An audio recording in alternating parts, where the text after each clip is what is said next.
Hello, today we have CrashOverride versus BradleyATG on the map of Deneb. And this is a game from the third bi-weekly tournament. And today I'll be focusing mostly on CrashOverride's play.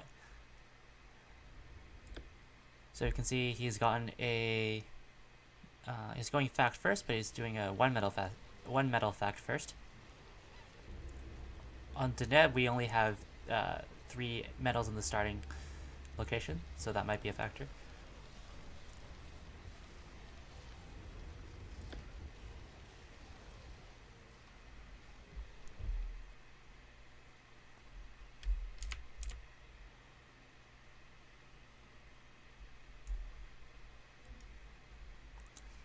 So CrashOverride is going for using a second engineer to cap the metals and his third engineer to cap the rads. This is pretty economy focused. Personally, what I do, I think most people cap the metals first. I cap the rads first and go for a quick armory. So with his third engineer, with the second engineer he's going to cap the bottom. With his third engineer he's going to cap towards the top. This 4 metal and this chain of resources is very important, so it's good to cap it quickly.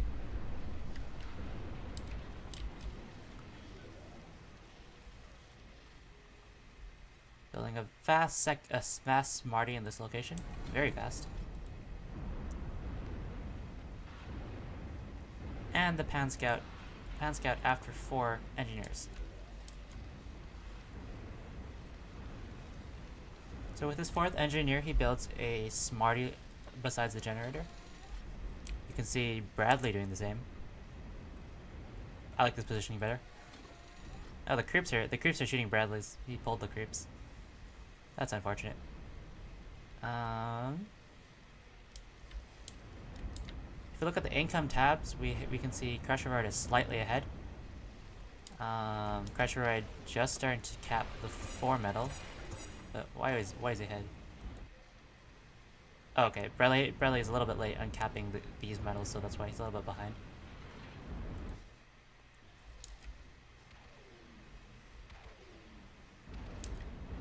Crash with an early Sentinel turret. Early Constable. And BradleyATG will take the center with his first cruiser. So we see at the top, CrashOverride is building a barrager turret. Wow, that's really heavy defense. The barrager turret's can be really good against everything. A little bit better at frigates than the Sentinel turret, but it has a little bit less HP. Very expensive unit.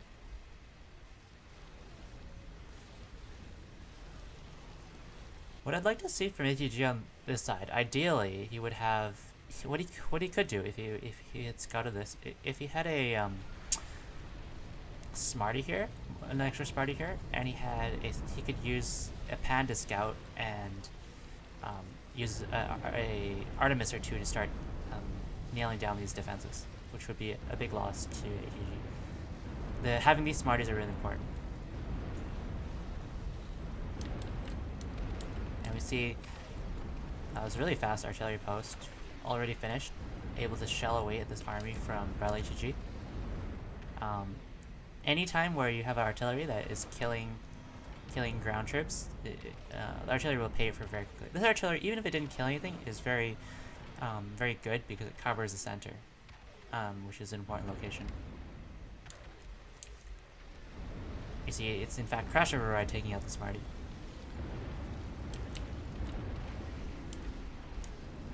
Bradley sent had a Hades bomber, a Sky Factor and a Hades bomber, but CrashOverride had an Atlas ready, so the damage was limited. Now we see Bradley trying to set up something in the middle.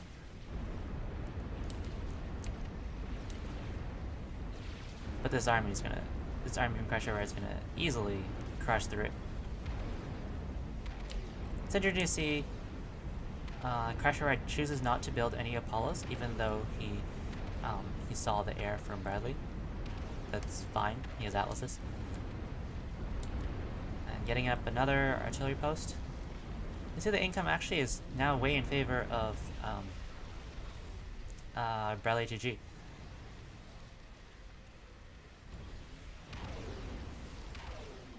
These are uncapped. But with such a decisive engagement that income doesn't really matter at all. I see CrashOverride pushing into here. This is a little bit. It's pretty good. A little bit of risk involved here, but it's okay. He snipes in armory. And he's taking control of here. So overall, I think the reasons why we see CrashOverride with such a large army is that he had control of the terrain generator at the start for a little bit, and he was able to take down pieces of this army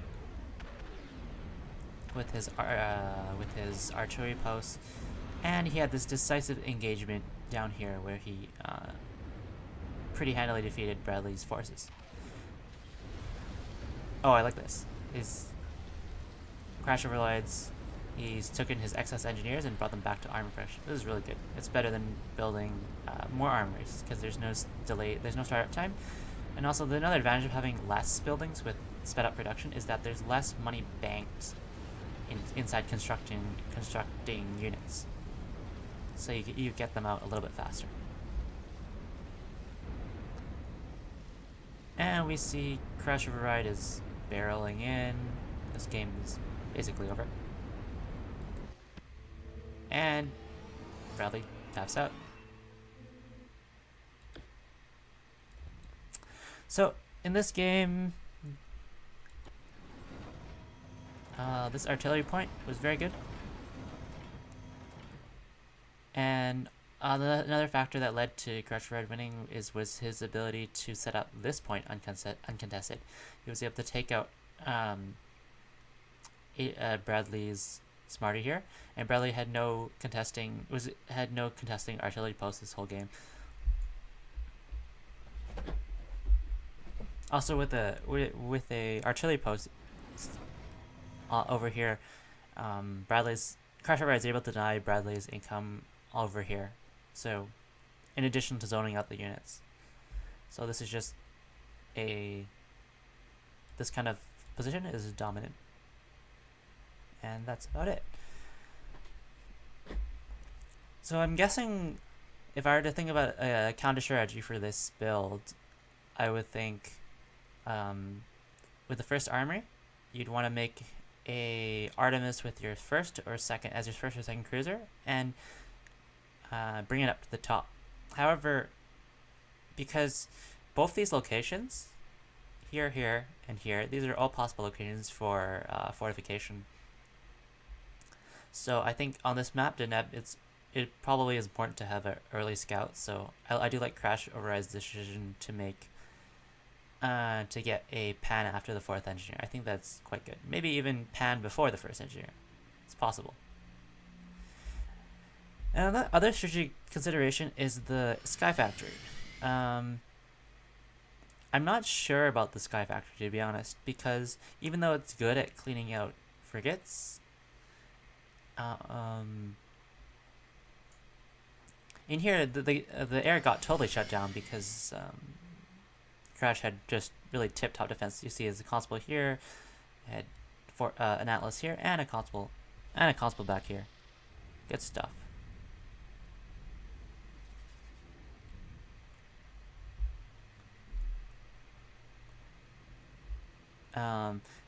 Yeah, but the thing is, even any kind of air force, if you try to protect your air force and try to gain air dominance, the opponent can just add 1 or 2 Apollos and a few Atlases, and there's like very little.